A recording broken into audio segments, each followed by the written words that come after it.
Welcome to the Great Detectives of Old Time Radio. From Boise, Idaho, this is your host, Adam Graham. In a moment, we're going to bring you a rare midweek special. But if you are enjoying the podcast, I want to encourage you to follow us using your favorite podcast software. And I want to encourage you to check out our other podcasts. And today I'm highlighting the amazing world of radio at amazing.greatdetectives.net. Tomorrow, that series returns from its hiatus for our annual Thanksgiving special. Check it out over at amazing.greatdetectives.net. And you can find all of our podcasts over our website at greatdetectives.net.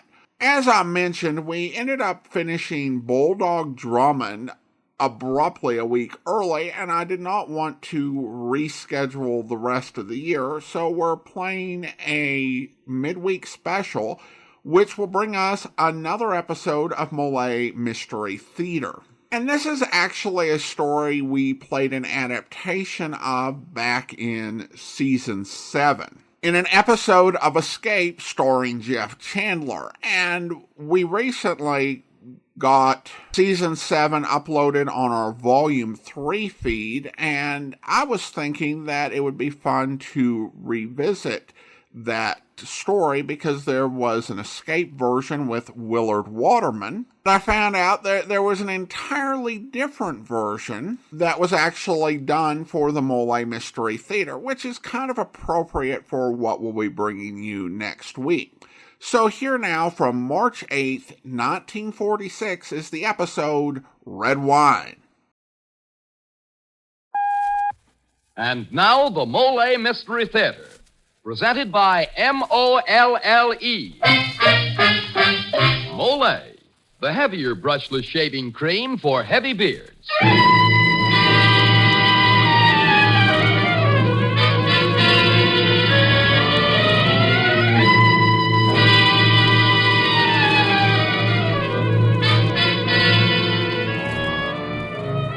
Good evening. This is Jeffrey Barnes, welcoming you to the program that presents the best in detective and mystery fiction. Tonight we have selected for you a masterful story of suspense entitled Red Wine. In Red Wine, we have an unusual thing. It's a mystery story that stood a good chance of being completely lost to mystery fans. It was published more than 15 years ago, and to the best of my knowledge, has never been republished in any mystery anthology. And so it is with great pleasure that we now present L.G. Blockman's Red Wine. It's an extraordinary story and one that certainly does not deserve to be forgotten. Before you begin your story, Mr. Barnes, here's something it'll pay the men in our audience not to forget. If you have wiry, hard-to-cut whiskers or a tender skin, and you dread the agony of that morning shave, then shave with Molle, the heavier brushless shaving cream. Yes, sir, man. It's smooth. So smooth. It's slick. So slick. It's a smooth, slick shave you get with M-O-L-L-E. Molle, the heavier brushless cream for tender skins. That's right. Molle is a heavier cream. The kind of cream you need if you have a wiry, hard-to-cut beard or a tender skin. Because Molle is heavier, it softens your whiskers, holds them up straighter, and makes them easy to cut. So you shave faster, closer, easier, and you shave painlessly with Molle, the heavier brushless cream for tender skins. Molle. And now here is Jeffrey Barnes with tonight's Molle mystery, Red Wine.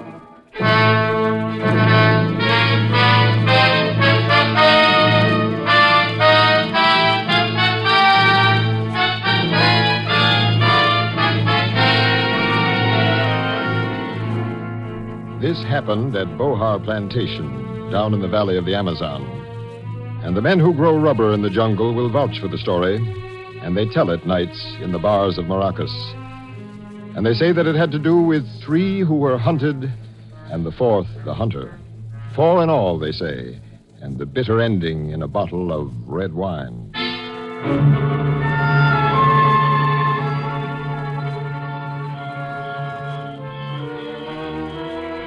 The 4 sit at the table, no sound as the dealer flicks the cards. The lamp shines wearily on the set faces. The dealer's eyes move slowly, watching each man. Joe Best, hard, heavy-lipped, sensual. I open for $2. Dick Hallop, easy, full-muscled, sometimes smiling. I'll bump that 3. William Carr, quiet, quick, handy with a knife. All right along. The dealer's eyes move slowly, watching each man. Inside the stifling room, the never-ceasing smell of coagulating rubber from the mill, of the dull, wet heat of the jungle. Cards, gentlemen? The dealer spoke. Boyd Trasker, the dealer. I'll take 2. Joe Best takes 2 cards. And now the fifth man in the room, Don Hernando Vaca, gets up from his chair in the far corner and comes close to the table. Is permitted to watch, senor? Thank you. Cards, Hallop? 3 cards. Carr? 1 card. Dealer stands pat. Well, Best, you opened. Opener checks the bet. Hallop? Check. Carr? Check. I'll bet $50. I got all I can stand of this cat and mouse stuff. What do you mean? I mean, Best? Trasker, you're an out-and-out phony. You're not watching the game at all. You're watching us. You heard what I said, Trasker. I heard you, Best. What are you here for, Trasker? Yeah, Trasker, you said you were a stockholder in Bohar Rubber. Bohar's privately owned. There are no stockholders. Somebody was snooping around my bunk this morning. What are you here for, Trasker? Somebody went through my footlocker 2 days ago. I'm warning you, Trasker. You better go back where you came from. We don't like you. Now, gentlemen. We don't like you either, Vaca. Easy, Howard. Easy for what, a native fly cop? So he's Don Hernando Vaca. So he's police chief of Maracas. So what? So we're American citizens, all 3 of us. What are you here for, Trasker? Maybe we can help you find what you're looking for, Trasker. Maybe you can, Carr. I'm looking for a murderer named Jerome Steek. Jerome Steek. So? Yeah? Jerome Steek, wanted in San Francisco for the murder of his wife. Known to have escaped to Brazil. Brazil's a big place, Trasker. Also known to have paddled down the Amazon Valley to Bohar Rubber Plantation. Appearance, of course, will be altered. Dark hair, probably bleached blonde now. I'm blonde, Trasker. See, all 3 of you are. That is what I told the Senor Trasker when he first came to my office in Maracas. I said, all 3 men are blonde, senor. I said... Go on, the 3... Trasker. Jerome Steek is an American. Quite cultured, very well read. Connoisseur of wine. Fond of horse racing, women, good clothes. Also a heavy gambler. So that's why you arranged this poker game, to see how we bet. Jerome Steek is also very clever. He's a good actor. He's capable of concealing his breeding, of passing himself off as a ship's engineer, say, or a stevedore. Field hand. Or... I'm a ship's engineer. You want to see my papers? I don't want anything, Hallop, except... Except what? Except to admit I've made a mistake. Okay. Yeah, that's better. Don Hernando, I apologize. I should have listened to you. I told you it was a wild goose chase. I had to see for myself. Well, have you? Yes, it's quite obvious that none of you is Jerome Steek. So when the launch comes up the river again, I'll take it and return to the United States. The launch won't be here for a week. That's unfortunate, Best. You'll have to put up with me until then. A week is a long time, Trasker. 4 guys could get on each other's nerves in a week. We'll have to take a chance on that car. My nerves are pretty good.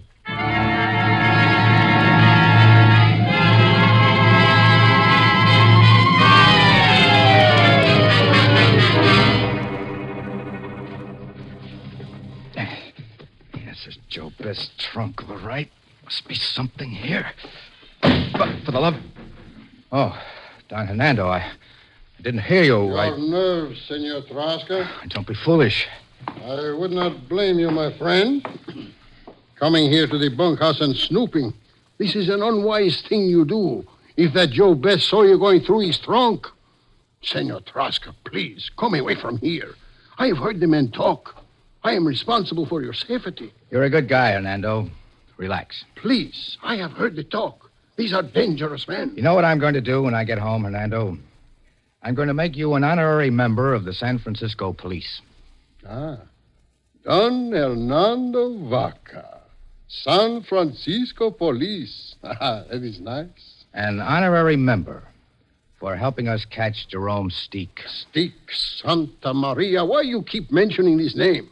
You already said you have made a mistake, that you do not believe any of these men could be... I said that for a reason, Hernando. One of them is Steak. Come here.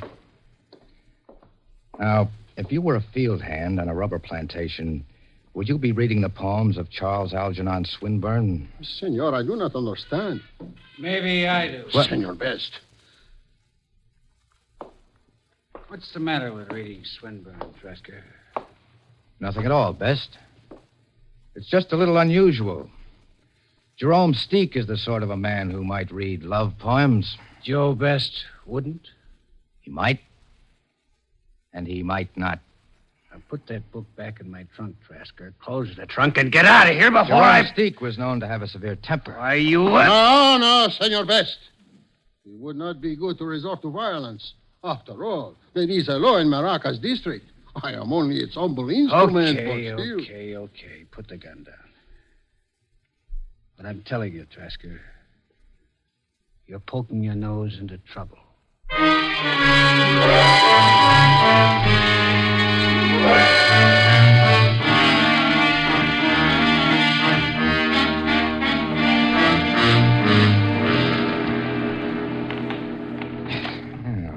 Seems to have enough bottles hanging around here. Looking for something, Mr. Trask? What? Oh, hello, Carr. I cut myself. I was told there was some peroxide in this first aid cabinet. Funny they told you to come all the way down to my shack for peroxide. Is it? I think so. They have iodine up at the main office. Is that so? Yeah.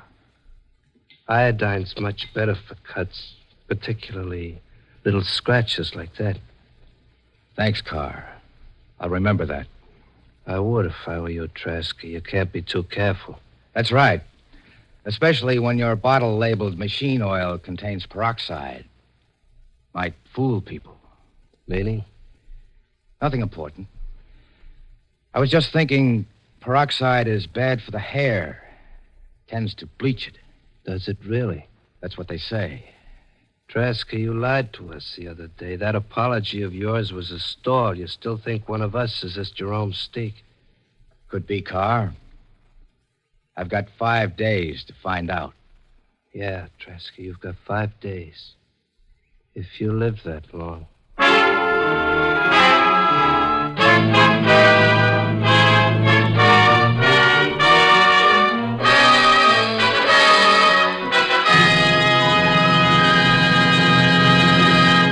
As the curtain falls on Act One of our story, it looks as though Boyd Trasker is in for plenty of trouble, and very shortly.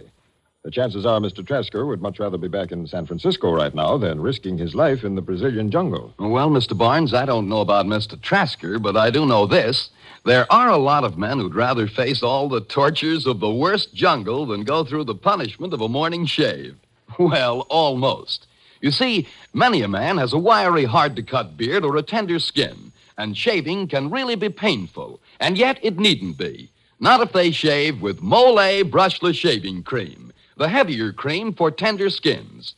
Yes, Molle is a heavier cream. The cream that softens your whiskers, sets them up straighter, and lets your razor sweep right through them. With Molle, you shave faster, closer, easier, and you shave painlessly. Try it and see if you don't say, it's smooth. So smooth. It's slick. So slick. It's a smooth, slick shave you get with M-O-L-L-E. Molle, the heavier brushless cream for tender skins. Molle. And now back to Jeffrey Barnes and Act Two of the Molle mystery, Red Wine.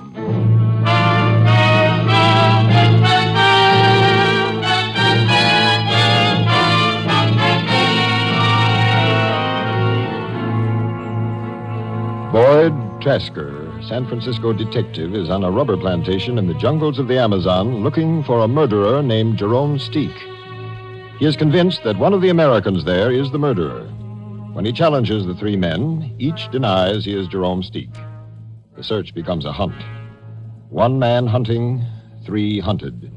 Joe Best, William Carr, Dick Hallop, the hunted, Boyd Trasker, the hunter. But as the hours of the week slip by, the tension grows tighter. The hostility comes out in the open, and the tables are turned. The hunter becomes the hunted. Then one afternoon, the four go off into the jungle to shoot wild pigs.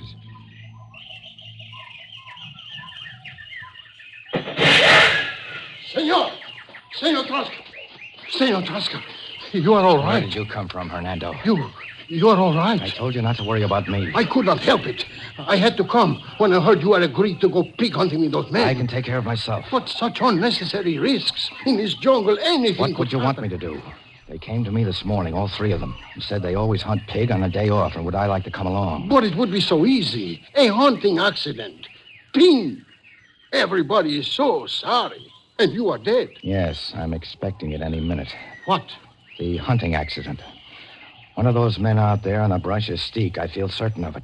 He already has one murder to his credit, and I'm going to find out if he has nerve enough to try a second. Senor Trasker. You see that little rise of ground ahead? See. They gave me that as my post when a pig is sighted. Now, Carr is somewhere to the left. Best is over there to the right by that clump of trees. And Hallop is behind us. Now, when... Here he comes! Stand ready, Trasker! Please, do not go to your post, Senor Trasker. I don't intend to. Huh? But my sun helmet is going. My sun helmet will show just above the bushes in the spot where I'm supposed to be. Oh, wait. I am coming with you. Here it comes! Please, Senor Trasker, Get please. down, Hernando, and stay down. This is your post right here? Yes. Trasker! Pig coming your way! Here goes. Senor. Boyd Trasker's helmet showing just above the bushes. No one would... Trasker's helmet, gentlemen. There's Jerome Steak watching. This will prove nothing. You'll see. Now watch. Santa Maria. Yeah, didn't take him long, did it? Clean through the helmet. Mother of heaven. Clean through the helmet. And the direction indicated, clear as a weather vane. It came from behind us. Behind? Senor Hallop is behind. Hallop was behind us, but Carr and Best could have dropped back. It could have been any one of them. But it was one of them. What do you say now, Don Hernando? What do I say now? I say you are right, senor. One of these three men is the murderer, Jerome Steak.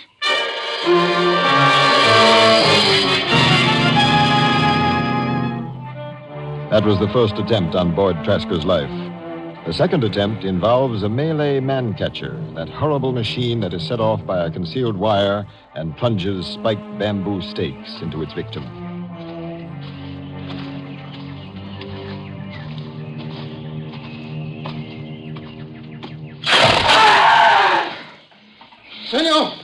Senor Trasker.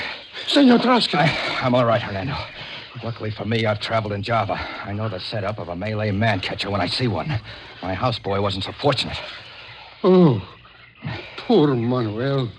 Those bamboo stakes pierced right through. But how could a Malay man-catcher suddenly appear outside my shack? Jerome Steak lived many years in Java. He could answer that.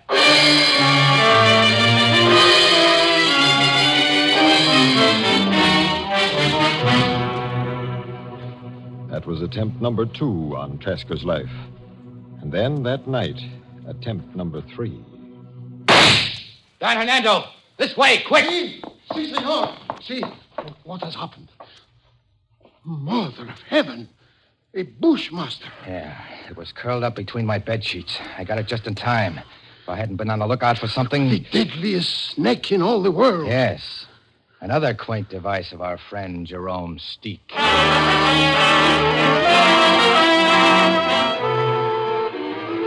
The hunter has become the hunted. And both are working against time. 1 day left. Senor, I cannot stand much more of this. You won't have to, Hernando. It has been Steak's life or mine. Now it's going to be Steak's. You are sure? The river launch arrives tomorrow. I know, but I still haven't played my trump card. Your trump? Yes, Hernando. In North America, we call it our ace in the hole.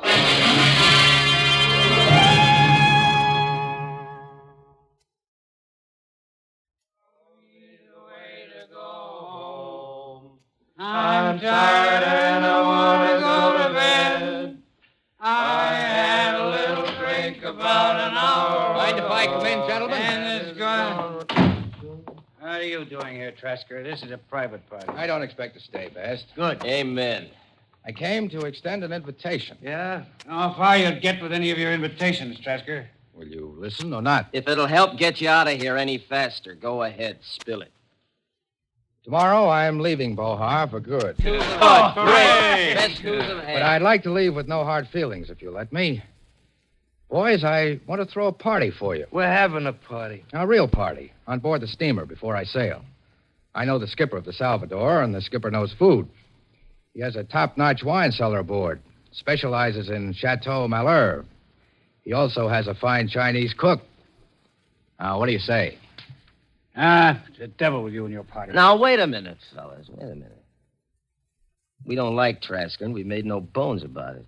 But I think we should take him up on this offer. After all, good food and wine don't turn up around here every day.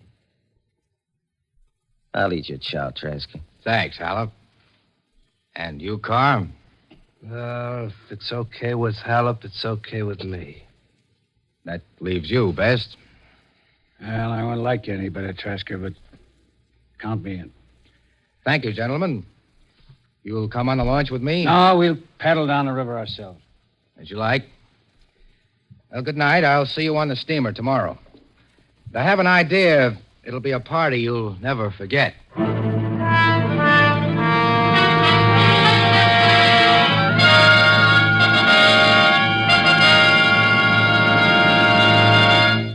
This is Jeffrey Barnes again. In just a moment, we'll return you to Act 3 of Red Wine. Don't let specks of dandruff on your coat or collar embarrass you.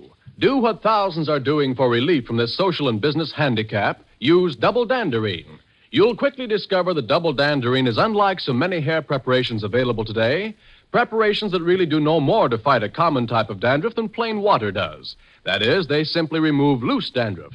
Double Danderine, you see, actually combats this dandruff by killing on contact the germs that many outstanding authorities contend are a cause. I repeat, it actually kills them on contact. Now, the amazing effectiveness of Double Danderine is due to a special ingredient called Alzan, an active antiseptic so remarkably efficient that many hospitals use it. And among hair preparations, Double Danderine and Double Danderine alone has it. So try Double Danderine and see if you don't agree that most ordinary hair preparations can't compare with its dandruff-combating effectiveness. If you're not satisfied, return the empty bottle and get your money back. Buy Double Danderine at your druggist's.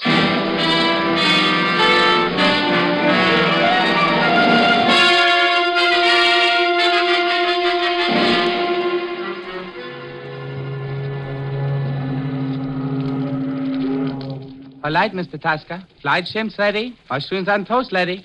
Everything ready. You taste? No, Yang, everything smells perfect. That's proof enough for me. You agree, Don Hernando? See. As the Chinese say, Ho Yang is number one cook. My guests have arrived? They are waiting in the ship's salon. Let's go, then.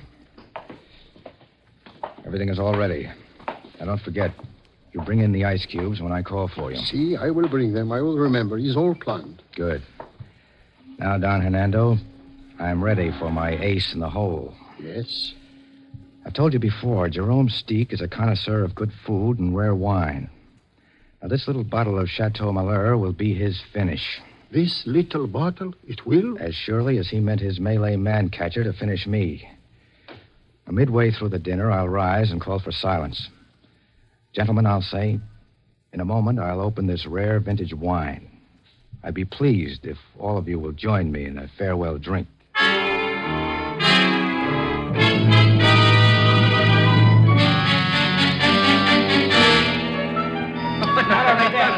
After she left the place. I was standing out and Oh, you're having a good time, boys? Yeah, fine. Good. Now, may I have your attention for just a moment? Gentlemen, please. Gentlemen, in a moment, I'll open this rare vintage wine. I'll be pleased if all of you will join me in a farewell drink. Why not? Pour it out. Oh, might as well go the limit. This wine is Chateau Malheur, 1911. Pour it out. Never mind the buildup. The vineyards produce real nectar that year. Let's drink and not talk. Okay, Best. Here she comes. The bouquet. I'll pass the bottle around, just have a whiff of it. Here, Best. Smell it. Smells okay. Here, Card. Take a sniff. Make the man happy. Ah, look, Trask, I prefer drinking some. As you say. Your glasses, gentlemen? Now we're getting somewhere. Pass them down, Best. Right. It's precious stuff. You'll taste no other like it. Glass for Joe Best. One for Dick Hallop. And one for William Carr. Well, let's hope it tastes as good as you've tried to make it sound. It will, Hallop, I assure you. Don Hernando. Don Hernando, what's he doing here? He was with me in the launch. Don Hernando. Oh, coming, Senor Trasker, coming. You have the ice pail? See, right here. Ice pail? Yes, Hallop. Look, are we going to drink this wine or not? We're going to drink it, Carr. We just remove the cover from the pail and drop a cube of ice into each glass. It'll add to the refreshment. Oh, that's all right, huh? It's all right. This guy's not so bad. One cube for Joe Best. Can't wait to have it. One cube for Dick Hallop. Nice party. And one cube for William Carr. Hey, you're not going to put ice on my Chateau Malheur. Hey, what's the matter, Carr? Why not, Carr? Well, any fool knows it. Yes, Carr? Well, I mean, everyone knows that Chateau Malheur's drunk at room temperature. Everyone does? I don't think so, Carr. I think that is something only Jerome Steek would know. William Carr, or if you prefer Jerome Steek, I arrest you for the murder of your wife.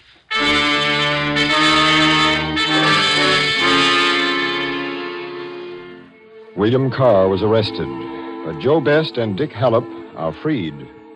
The next morning, Best and Hallop push their canoe into the river and start paddling upstream toward home.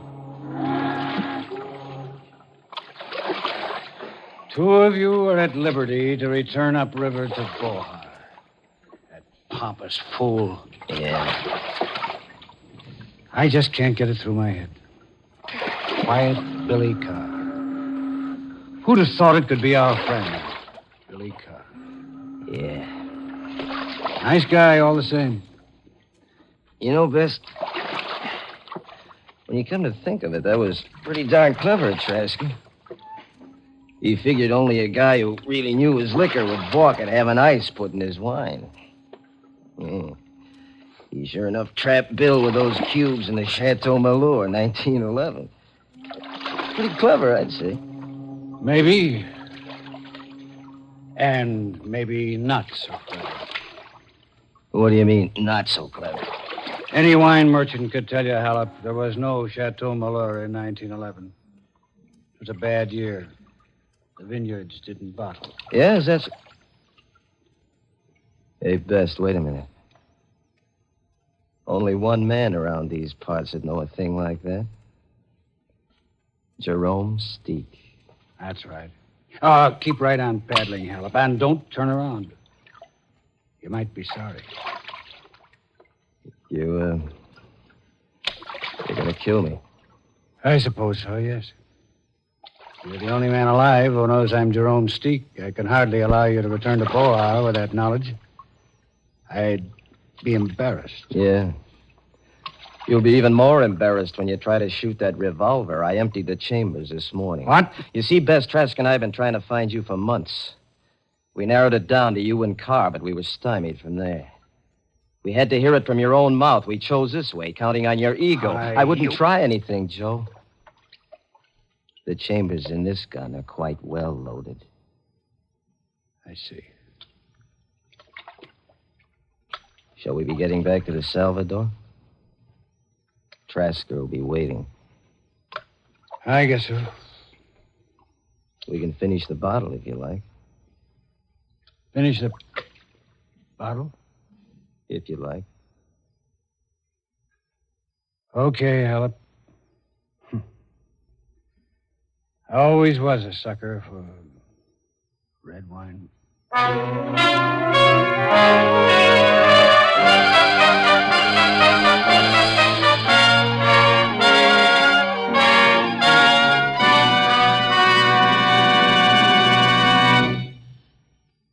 Now, this is Jeffrey Barnes again, inviting you to be with us next week when we present a comedy mystery by Joseph Rusko entitled The Case of the Missing Mind. You'll meet a delightful little Broadway wise guy named Kenny, who has one of the most mad, exciting, hilarious experiences on record when he meets a strange mystic named Aladdin. So join us next week to meet two wonderful characters in The Case of the Missing Mind.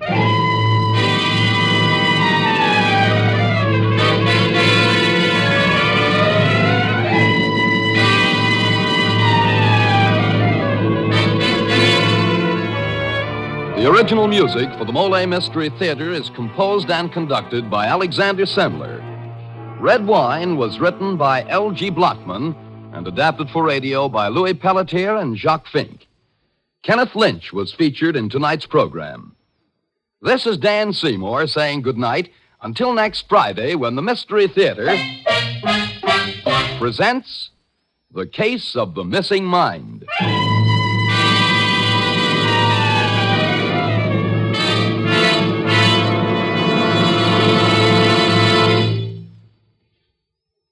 Tonight's Mystery Theater presentation came to you from New York's Radio City. This is NBC, the national broadcasting company.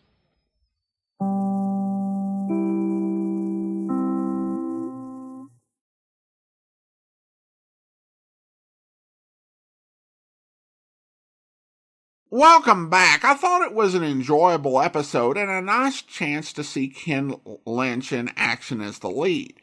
I still think the Escape version is better because it's more faithful to the source material.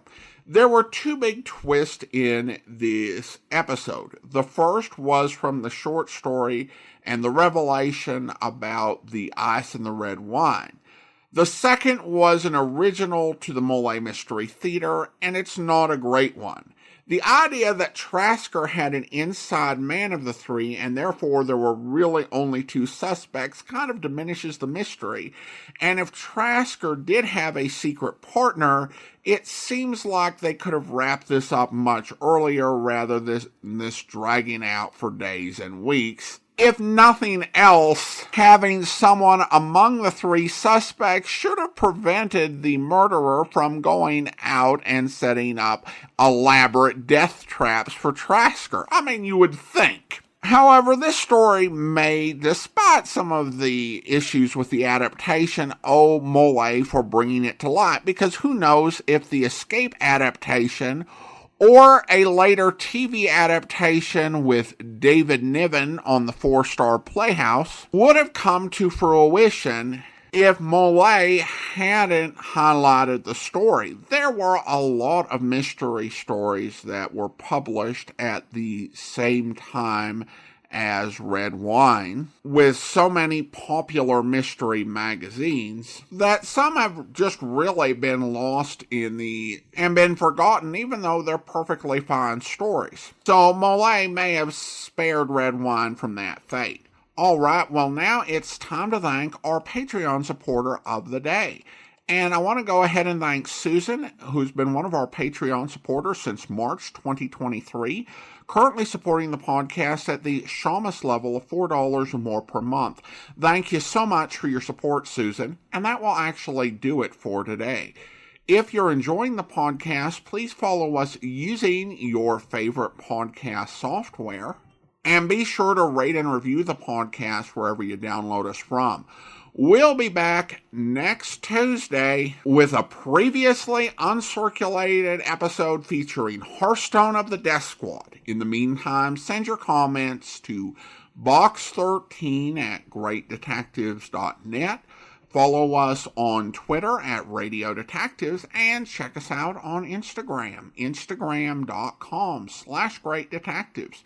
From Boise, Idaho, this is your host, Adam Graham, signing off.